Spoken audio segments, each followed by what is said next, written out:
we did this exercise once. Actually, it was like a poetry class. We worked on, we were like sipping wine, noticing the flavors on the palate.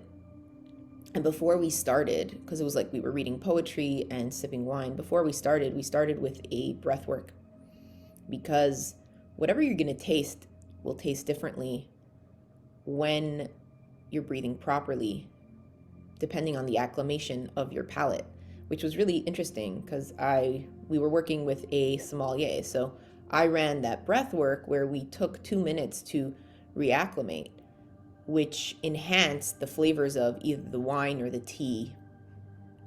So just noticing that pH level begin to shift, the acidity level beginning to calm down, and just these rounds. So we'll take one more conscious breath and inhale here. Again, inhaling through the nose, noticing the eyebrows, the ears, the fingertips. Notice if your hands are curled in or they are open. Notice if there's heat, some sweatiness in the palms, or notice if there's that sense of relaxation available to you.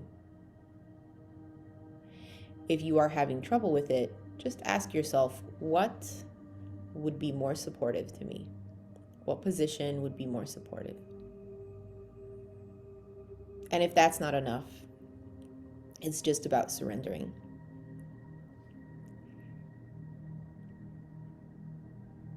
Again, blowing out of your mouth for the exhale, tightening at the core.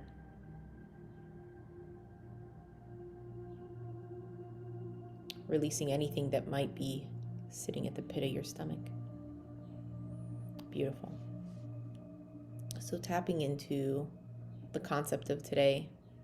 So in the weekly portion of the Parsha, we go into the concept of Bamidbar, which is the desert, right?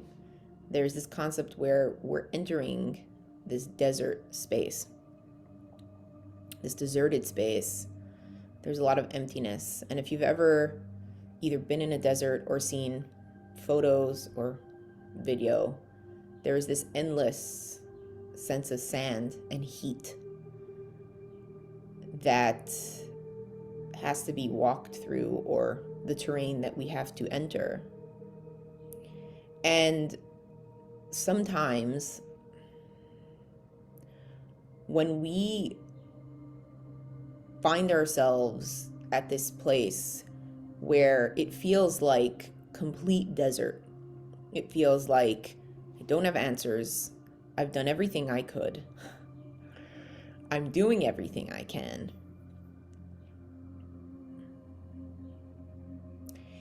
and nothing, and we don't feel anything, right? There's that simplicity of sand and dust and heat.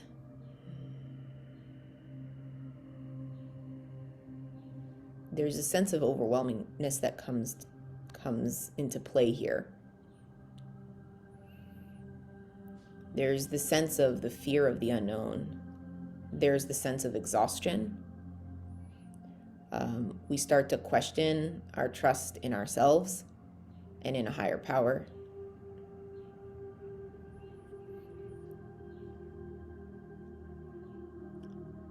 But sometimes we don't realize that part of that space, part of being in that vast, I'd say almost emptiness,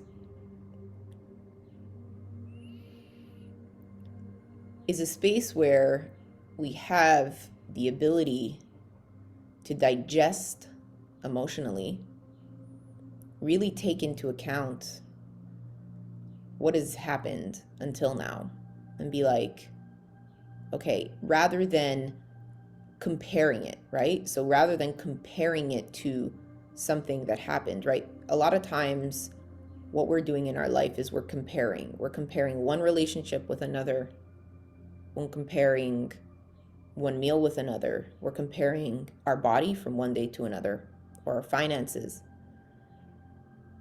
the way we feel about ourselves.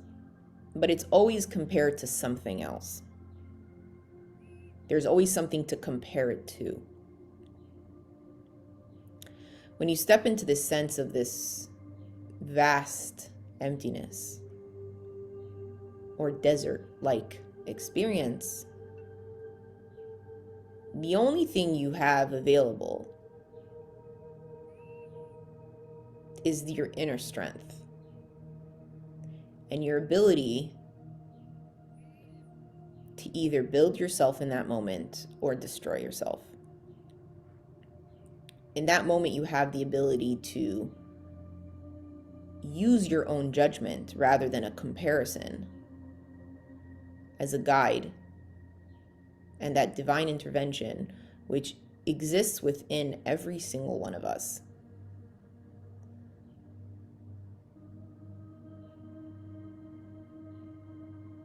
So a lot of times that quiet that shows up, the silence, is not that there's nothing left to, nowhere to go or nothing to do. It's we're in a position where the only thing that's left is your own strength, your own creativity, your perspective on this experience. And for so many of us, we try to escape into other people's realities or somebody else's opinion of what our life should be.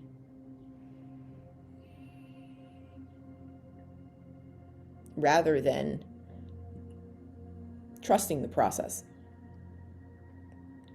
Part of that process is patience. Part of it is growth. Part of it is acceptance. You know, for a lot of us, we know the answers. We know that when we come to this crossroad, right? So a lot of times it could do with our age, right? So like the tools that we needed in our teens aren't supportive in our 20s, and same for our 30s and 40s, or whatever age you may be. But also the tools that you had last year might not be the tools you need this year.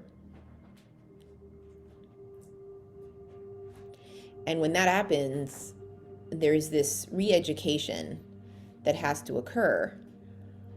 And for a lot of us, that could feel challenging.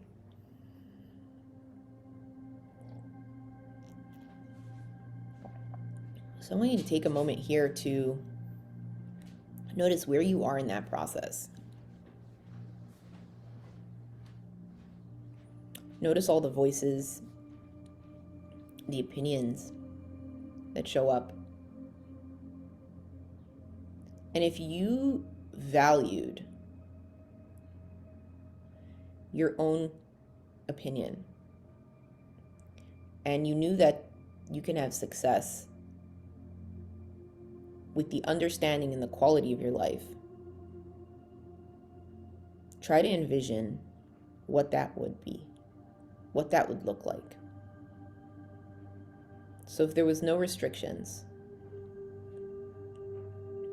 almost like you can use the desert as that visual of just openness, open-endedness, and no responsibility to please anyone.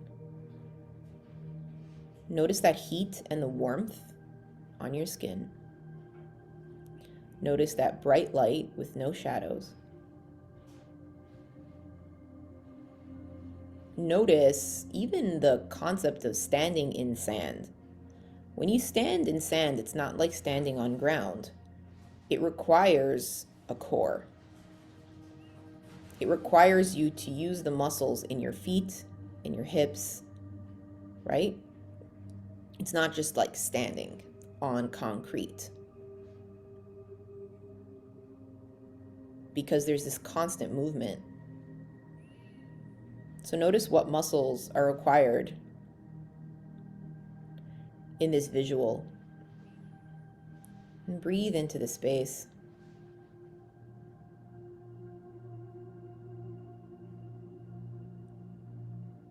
Where would you go from here? What would that look like?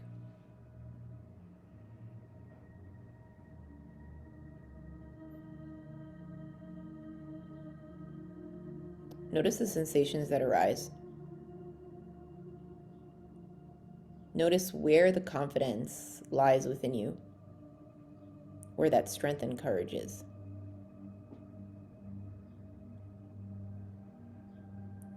And if we had trust,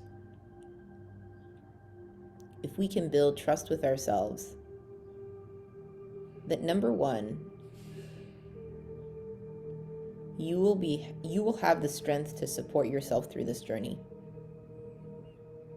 So like, if I tell you the bottom won't fall out, certain items might, but in the journey as a whole, you will succeed in getting there. Are you able to hold the attention of this confidence and strength? And this clarity of trust in the experience. So as we move through the day, it's really important to take the time to acknowledge where exactly we are in this journey and find that strength within. Another thing in a desert that can be challenging is because of the heat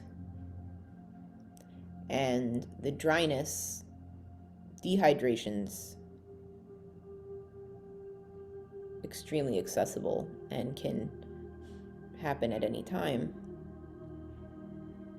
We have to be so much more aware of who we are. And when we are dehydrated, right, there's this concept of hallucination, right? We start seeing stuff that we wish we could see, like water, right? So when you're thirsty, we start to envision that there's water in the distance. Sometimes that can distract us from actually moving forward or finding actual water. So bringing that back to an emotional space or even a physical space, it's so important to make sure that the day-to-day, when we strip away the complications or distractions or other people's opinions of where we should be today, really step into what self-image really looks like for you. What do you feel like? How do you approach the day? And what are the things you really, really need? And start with a practical list. So I always say, start with a practical list. And if you're not sure, just have a pen and paper handy. And just as you move through the day, say, oh, I might need this. And oh, I might need that. And that could be a more nutritious meal. It could be a more supportive pair of shoes, or even a friend to talk to, or an adventure, whatever that is. More support, whatever that is. Notice what that is and just write that list down. Give yourself the ability to unleash, right? Instead of restrict, right? So the energy of like that desert space is it's completely bare. And we've talked about this before. In Hebrew, there's the word akara, which is the concept of a barren woman, a woman that her womb is empty. She cannot have children. It comes from the root word of ikar, right? And ikar is like almost like it's like the substance and the actual essence, right? The essence of life itself. And when we are able to understand that as a woman, to be able to invite any kind of movement into our space or success or or have this kind of welcoming approach to ourselves and to others, there has to be a space where we completely clear the space, right? So in interior design, I talk about space, right? And it's so important to understand what that space is, because depending on the room, every room is going to be set up differently. And if a room is successfully designed, it completes and supports the purpose of a room. So a bedroom will have beds. If two people are sleeping in that bedroom, you're going to have two beds. If it's going to be children, it's possibly going to be twin size beds, right? So depending on the needs of the person, there's going to be that articulation. So there are the supporting factors that are supposed to be there, but then there has to be what's going to define if that space is welcoming or not is how people move in that space. So bringing this back to our own personal lives and our own body, if we wake up in the morning and we're feeling restricted, right? We're feeling suffocated or choked or just moving mindlessly through life. There's something about the design that we've, I guess, adopted, right? That isn't supportive to this free movement. And for women, especially, there's a sense of playfulness and breath and oxygen and movement that has to be available to us at all times.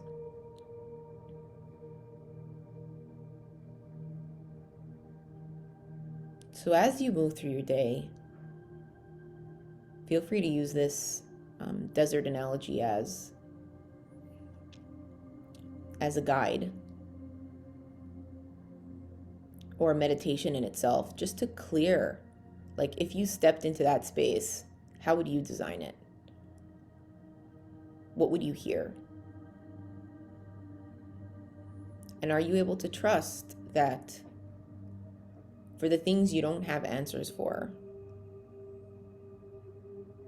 if you can create a welcoming environment for things that you need and want and desire to enter your life?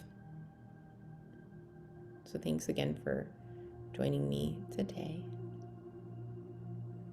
I hope this was helpful.